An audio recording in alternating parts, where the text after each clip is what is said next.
राधे राधे दोस्तों, जय श्री कृष्णा।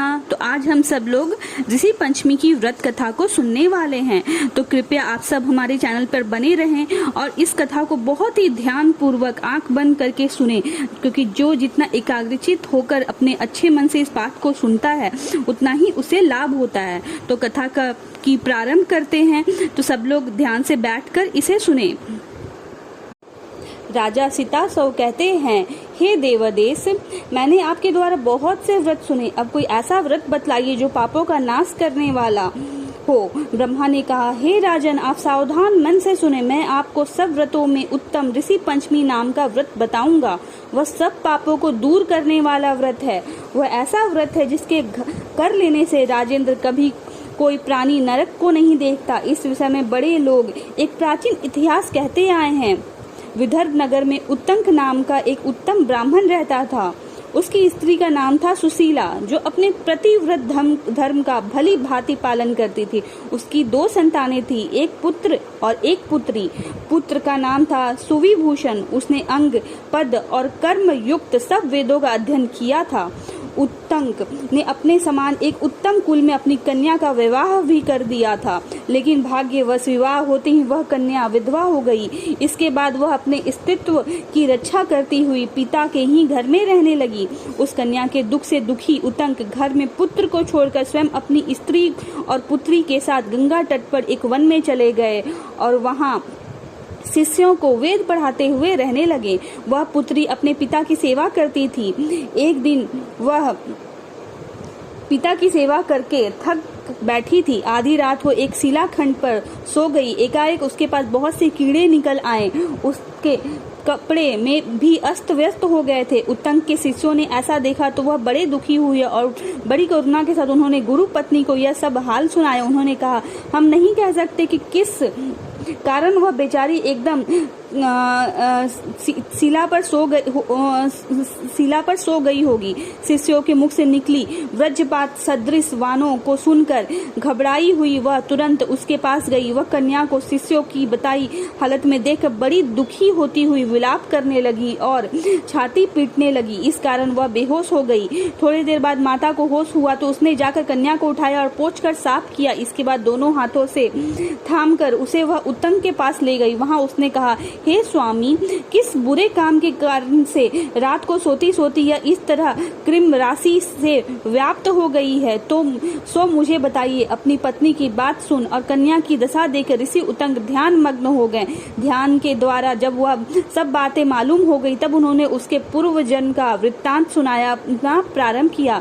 ऋषि उत्तंक कहने लगे, यह विगत 7वें जन्म में ब्रह्मानी थी। एक समय यह रजस्वला हुई। उस हालत में भी यह घर के बर्तनों को छूती रही। इस पाप के कारण इसका शरीर कृमिमय हो गया है, क्योंकि राजस्वला स्त्री पहले रोज चंडाली, दूसरे दिन ब्रह्म हत्यारी और तीसरे दिन धोबिन के समान रहती है। चौथे रोज वह शुद्ध होती है। उसी समय इसने अपनी सखियों के साथ कहीं ऋषि पंचमी का पूजन देखा था, जिसका इसने अपमान किया।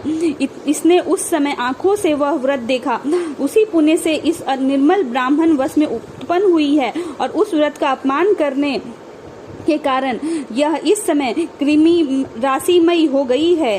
इसके जो कुछ दृष्टिकृत थे मैंने वह सुनाए। इतनी कथा सुनकर सुशीला ने कहा, जिस व्रत का केवल दर्शन कर लेने से ब्राह्मण कुल में जन्म होता है, जिस कुल में आप जैसे ब्रह्म तेजस्वी ब्राह्मण जन्म लेते हैं, और उस व्रत का अपमान करने से मनुष्य कृमिरा राशि में हो जाता है, तब तो वह व्रत बड़ा आश्चर्य कर्म करने वाला है। अतएव आप मुझे वह व्रत बतलाएं।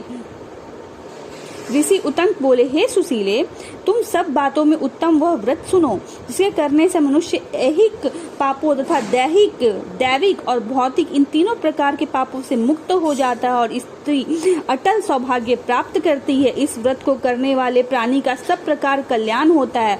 उसकी सब संपत्तियां विपत्तिहीन हो जाती है। भाद्रपद मास के शुक्ल पक्ष में जो पंचमी होती है, उस रोज नदी का सरोवर आदि में स्नान करके नृत्य कृत्य करे। इसके बाद उस मंडप में जाए जहाँ की विधि पूर्वक ऋषियों की स्थापना की गई हो उस जगह ऋषियों को पंचामृत से विधिवत स्नान करवाएं। इसके पश्चात चंदन, अगर, कपूर आदि सुगंधित द्रव्यों का उनके शरीर में लेप करें। तदंतर यज्ञोपवीत पहनाकर अच्छी तरह वस्त्र ओढ़ावे और पुष्प, धूप, दीप आदि सामग्रियों से विधिवत पूजन करें। इसके बाद नैवेद्य समर्पण करके अर्घ्य दें।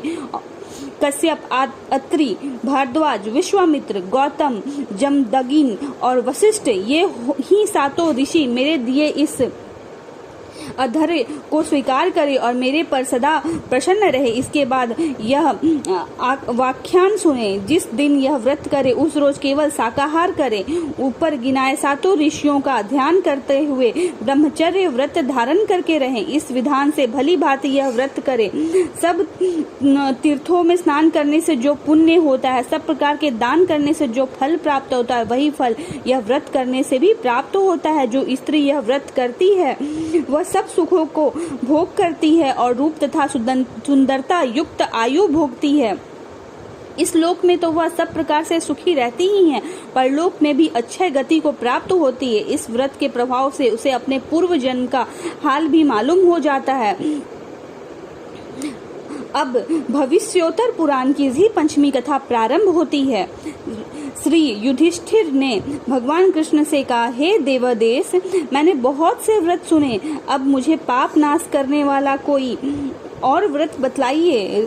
श्री कृष्ण बोले, हे राजेंद्र, अब मैं आपको एक ऋषि पंचमी नामक व्रत बताता हूँ, जिसके करने से स्त्रियां के पाप से छूट जाती हैं, छुटकारा मिल जाता है। इस पर युधिष्ठिर ने कहा, हे कृष्ण, यह कैसी पंचमी है? उसका ऋषि नाम कैसे पड़ा? और ये यदुत कुलोत्पन्न कृष्ण, उस व्रत को करने से स्त्रियां पाप मुक्त क्यों हो जाती हैं? क्योंकि इस संसार में बहुत से पाप है, तो फिर ऋषि पंचमी का व्रत करने से स्त्रियां पाप से क्यों छूटती हैं? श्री कृष्ण ने कहा, जो कोई स्त्री जानकर या अनजाने में राजस्वला हो जाती है और उस हालत में भी गृहस्थी का काम धंधा करती हुई बर्तन वगैरह छूती है, तो उसे बड़ा पाप लगता है। इस पाप के वश उसे नरक में जाना पड़ता है। वह राजस्वला वर्जित क्यों मानी गई है? मैं आपको इसका कारण बतलाता हूँ। हे भारत, ब्राह्मण आदि चारों वर्णों के लोगों का यह कर्तव्य है कि जब स्त्री राजस्वला हो जाए तो उसे घर के कामों से अलग कर दें।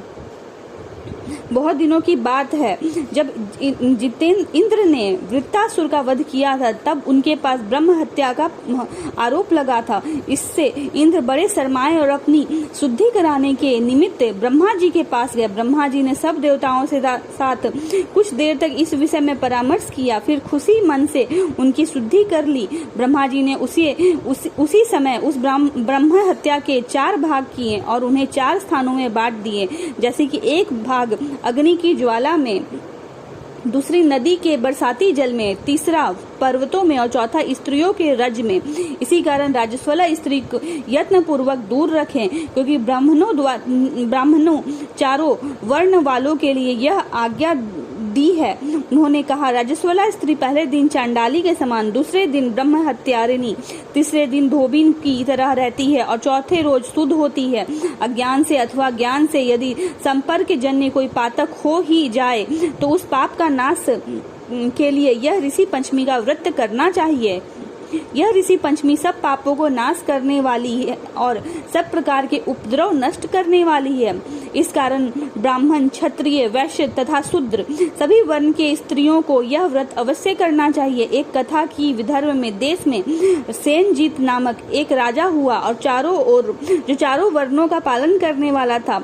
उसके राज में वेद और वेदांगों का पारगामो सुमित्र नाम का एक ब्राह्मण रहता था। वह सब प्राणियों के हित में लगा हुआ था। वह खेतों का धंधा करके अपने कुटुंब का भरण पोषण करता था। उसकी स्त्री भी बड़ी साध्वी और पति के सेवाओं में तत्पर थी। उसका नाम था जयश्री। उसके बहुत से सेवक और मित्र थे। एक रोज बरसात का समय था। वह खेती के काम में लगी थी। वह बड़ी चिंतित थी। उसका मन व्याकुल था। इसी बीच में उसे रजो धर्म होने लगा और उसने देखा भी, लेकिन इस पर भी वह अपने घर का धंधा करती ही रही। उसने घर में बर्तन भी छुए। इस अनंतर थोड़ी ही दिनों के भीतर वह मर गई। उसका पति भी कुछ दिन बाद मर गया। इस तरह वे दोनों मरकर अपने अपने कर्म का फल भोगने लगे। उसकी स्त्री जयश्री ऋतु संपर्क के दोषवश कुतिया हुई और सुमित्र ब्राह्मण उस स्त्री का संपर्क करने के कारण बैल हुए। इस प्रकार दोनों कर्मानुसार फल भोगने लगे। ऋतु संपर्क के दोष से दोनों ही को पशु योनि में पड़ना पड़ा, लेकिन फिर भी इन दोनों ने इस अपराध के सिवाय बाकी कोई दूसरा अपराध नहीं किया था, तो इसलिए इन्हें ब्राह्मण योनि में जन्म हुआ। इस कारण इनको अपने पूर्व जन्म की भी बात याद रही। वे दोनों अपने पूर्व जन्म की करनी का स्मरण करते हुए अपने बेटे के घर में रहने लगे। सुमित्र के बेटे का नाम था सुमति। वह बड़ा धर्मात्मा देवता और अति था। इस बीच में उसे रजोधर्म होने लगा, लेकिन वह बड़ा धर्मात्मा देवता और अतिथियों का पूजन करने वाला था। जबकि उसके पिता की छह तिथि आई तो सुमति ने अपनी चंद्रावती नाम की स्त्री से बड़ी श्रद्धा के साथ कहा कि हे चारु हासिनी, आज मेरे पिता की छह तिथि है, आज हमें ब्राह्मण भोजन कराना है, सो तुम रसोई बनाकर तैयार करो। पति की आज्ञा से उसने झटपट रसोई तैयार कर दी। इसी बीच एक सांप ने आकर रसोई में विष उगल दिया। कुतिया सुमति की माता बैठी वह घटना देख रही थी। अब उसने सोचा कि यदि ब्राह्मण यह रसोई खाएंगे तो मर जाएंगे। इस कारण उसने जाकर चौका ही छू लिया। सुमति की स्त्री ने कुतिया की यह हरकत देखकर उसे जलती लाठी से मारा। उस भोजन को अलग करके उसने बर्तन आदि धो डाले, फिर से रसोई तैयार की और विधिवत श्राद्ध किया। ब्राह्मण भोजन कर चुके थे तो भी उसने उस कुतिया को खाना तक नहीं दिया, बल्कि जमीन में फेंक दिया। इसलिए उस रोज कुतिया का उपवास हो गया। जब रात हुई तो वह भूखी कुतिया अपने भूतपूर्व स्वामी बैल के पास जाकर बोली, हे स्वामी, मैं बड़ी भूखी हूँ, आज मुझे कुछ भी खाने को नहीं मिला, एक टुकड़ा भी नहीं मिला, इसलिए मुझे विशेष भूख सता रही है। और रोज तो मेरा बेटा मुझे चाटने चूटने भर को कुछ दे भी देता था, पर आज उसने थोड़ा सा जूठा भी नहीं दिया। कारण यह कि रसोई घर में आज खीर बनी थी, उसमें एक सर्प ने विष उगल दिया। मैंने सोचा कि यह खीर खाने से बेचारे ब्राह्मण मर जाएंगे, इससे जाकर वह खीर मैंने छू ली। इस पर मेरे पुत्र वधू ने मुझे बुरी तरह पीटा, इससे मुझे बड़ा दुख हुआ और चोट तो ऐसी लगी कि मेरी कमर टूट गई। अब मैं क्या करूं? बैल ने जवाब दिया, भद्रे, तुम्हारे पाप संग्रह से मेरी भी तो दुर्दशा है। मैं भी तो उस उत्तम योनि में, इस भोक्ता ढोने वाली योनि में आ पहुंचा हूँ। आज दिन भर मैं भी हल में जुटा हुआ खेत जोतता रहा। मेरे बेटे ने मेरा मुंह बांधकर भूखा रहकर खूब पीटा। आज उसने जो यह कर्म किया है वह व्यर्थ है, क्योंकि मुझे इससे सुख न मिलकर दुखी हुआ। श्री कृष्ण चंद्र जी कहते हैं, हे भारत, जब कि वो दोनों आपस में इस तरह की बातें कर रहे थे, इसी बीच में उनका बेटा भी वहां आ पहुंचा और चुपके से उनकी बातें सुन ली। इससे उसे विश्वास हो गया कि ये दोनों मेरे भूतपूर्व पिता माता हैं। फिर क्या था, उसी रात्रि के समय उसने उन दोनों को भर पेट भोजन कराया। दुखी बेटे ने जब अपने पिता माता की दुर्दशा देखी तो हे राजेंद्र, वह तुरंत वन की ओर चला गया और वहां वह यह जानने गया था कि मेरे माता पिता ऐसे तकलीफ में क्यों हैं। वह वन में पहुंचा तो वहां के कितने ही धर्मात्मा और ज्ञान वृद्ध ऋषियों से मिला। उनसे यह बात पूछी। उसने उन ऋषियों को सारा दृष्टांत प्रमाण करने के बाद कहा, हे श्रेष्ठ ब्राह्मणों, आप सब सावधान चित होकर मेरे एक प्रश्न का उत्तर दे। जिस कर्म के फल से मेरे माता पिता इस अवस्था को प्राप्त हुए हैं, और कौन सा उपाय किया जिससे कि वे इस दुख से छुटकारा पा जाएं। श्री कृष्ण चंद्र जी कहते हैं, उन ऋषियों में सर्व तपा नाम के एक ऋषि थे। जब उन्होंने सुमति की ये बातें सुनी तो उन्हें बड़ी दया आई और उन्होंने उसके पिता माता का संकट दूर करने के लिए कहा, पूर्व जन्म में तुम्हारे माता ने लड़कपन के कारण ऋतु काल का प्राप्त होकर घर की सब चीजें छुई थी। उसी पाप कर्म के कारण वह कुतिया हुई है। तुम्हारे पिता ने भी तुम्हारी माता का स्पर्श किया था, इस कारण वे भी बैल हुए हैं। यदि तुम दोनों का उद्धार करना चाहते हो तो ऋषि पंचमी का व्रत करो। अपनी स्त्री के साथ साथ सप्त ऋषियों का यत्न से पूजन कर अपने 7 वर्ष यह व्रत करो। उसके बाद कंजूसी छोड़कर इस व्रत का उद्यापन करो। इस व्रत के रोज केवल शाकाहार करके रहे या निवार, सावा, कंद, फल, फूल खाएं, लेकिन हल जोतकर जो वस्तु खेत से तैयार होता है वह ना खाएं। भाद्रपद मास के शुक्ल पक्ष की पंचमी को दोपहर के समय नदी या तालाब आदि के विमल जल से चिचिड़ों की लकड़ी से दातुन करें। जिस समय कि वह दातुन करने लगे तो आयु बल आदि मंत्र पढ़ता जाए। उसका अर्थ यह है कि वनस्पते तुम मुझे आयु बल यश तेज प्रजा पशु धन ब्रह्म विद्या और बुद्धि आदि प्रदान करो। इस मंत्र से प्रार्थना करने के बाद दतौन करनी चाहिए। दतौन इसलिए की जाती है कि जिससे मुख की दुर्गंध नष्ट हो जाए, दांत साफ हो जाए, मेरा शरीर शुद्ध हो जाए, इसी से मैं दातुन करता हूँ। इस मंत्र से दांत साफ करके पहले सारे शरीर में मिट्टी लगाकर स्नान करें। तिल आंवले या बलछड़ से अत्न पूर्वक केशों को साफ करके प्रश्न चित्त से शुद्ध जकड़े पहने। इसके बाद अरुंधति के साथ सप्त ऋषियों का पूजन करें। उन 7 ऋषि में कश्यप, अत्रि, भारद्वाज, विश्वामित्र और गौतम, जमदग्नि, वशिष्ठ तथा अरुंधति हैं। इसी मंत्र से प्रसन्नता पूर्वक सप्त ऋषियों का पूजन करना चाहिए। जो स्त्री या पुरुष ऋषि पंचमी का व्रत नहीं करता हो उसका ऋतु के संपर्क से जायमान दोष नहीं होता, इसमें कोई संशय नहीं है। ऋषि श्री कृष्ण चंद्र जी कहते हैं, सुमति ऋषियों की यह बात सुनकर घर आया और बड़ी श्रद्धा के साथ उसने ऋषि पंचमी का व्रत किया। ऋषि पंचमी का व्रत सब प्रकार के पाप दूर करने वाला है। उस सुमति ने जैसा कि उन ऋषियों से ने बताया तो उसी तरह व्रत करके उस व्रत का जो फल था सो सब फल अपने माता पिता को दे डाला। उस व्रत के पुण्य बल से उसकी माता उस कुतिया की योनि से छुटकारा पा गई। वह एक सुंदर विमान पर सवार हुई और दिव्य वस्त्र पहनकर स्वर्ग लोक की ओर चली गई। सुमति का पिता भी मरकर उस पशु योनि से छूट गया और इस व्रत के प्रभाव से स्वर्ग लोक को चला गया।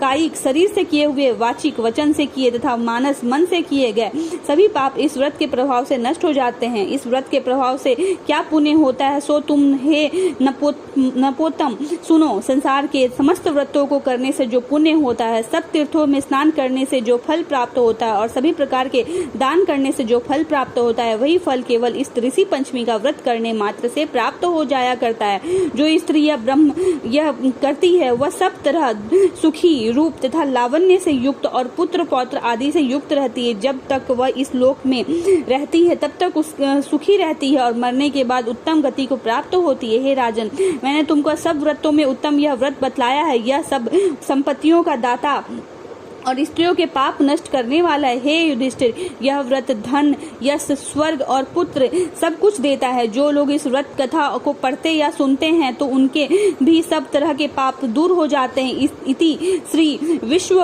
उत्तर पुराणे ऋषि पंचमी व्रत कथा समाप्त। तो दोस्तों, अब आप बताइए कि आपको यह व्रत कैसा लगा। अगर आपको अच्छा लगा तो मेरे चैनल को सब्सक्राइब, लाइक, शेयर जरूर करना मत ना भूलें। धन्यवाद।